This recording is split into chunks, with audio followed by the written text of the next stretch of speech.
കേരളത്തെ മുഖ്യ മഹാപ്രളയത്തിൽ ആകെ 417 പേർക്ക് ജീവൻ നഷ്ടപ്പെട്ടിട്ടുണ്ട് എന്നാണ് കണക്ക്. ആ ദുരന്തത്തിൽ നിന്ന് കേരളം കരകയറാനുള്ള ശ്രമത്തിലാണ്.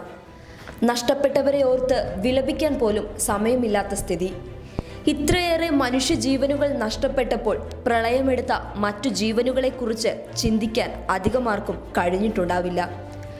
കെട്ടിയിട്ട കയറിൽ തലയ്ക്കു മുകളിൽ വെള്ളം വന്നപ്പോൾ ഒന്നുറക്കെ കരയാൻ പോലും ആകാതെ ശ്വാസകോശത്തിൽ വെള്ളം കയറി ചത്തുപോയ കന്നുകാലികളുടെ ചിത്രങ്ങൾ ഏറെ കണ്ടുകഴിഞ്ഞു കേരളം ഈ പ്രളയകാലത്ത്.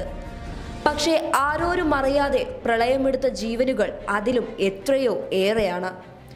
വെള്ളപ്പൊക്കം മനുഷ്യജീവന് ഭീഷണിയാണ് എന്നത് ശരി തന്നെ. എന്നാൽ അതിലും ദുരിതമയമായിരിക്കും ജീവികളുടെ അവസ്ഥ. അവയ്ക്ക് രക്ഷപ്പെട്ടു പോകാൻ പോലും ഇടങ്ങളുണ്ടാവില്ല. പ്രളയത്തിൽ മരിക്കുന്ന മനുഷ്യരുടെ കണക്ക് രേഖപ്പെടുത്തപ്പെടും. എന്നാൽ പക്ഷികളുടെയും മൃഗങ്ങളുടെയും ഏകദേശ കണക്കിനപ്പുറത്തേക്ക് ഇത് എത്തുക പോലുമില്ല. പ്രളയം കഴിഞ്ഞുള്ള ശുചീകരണ പ്രവർത്തനത്തിലാണ് കേരളം. ഇതുവരെ 4 ലക്ഷം പക്ഷികളുടെ ജഡങ്ങളാണ് സംസ്കരിച്ചിട്ടുള്ളത്. ചെറുമൃഗങ്ങൾ 18,532 എണ്ണം വരും.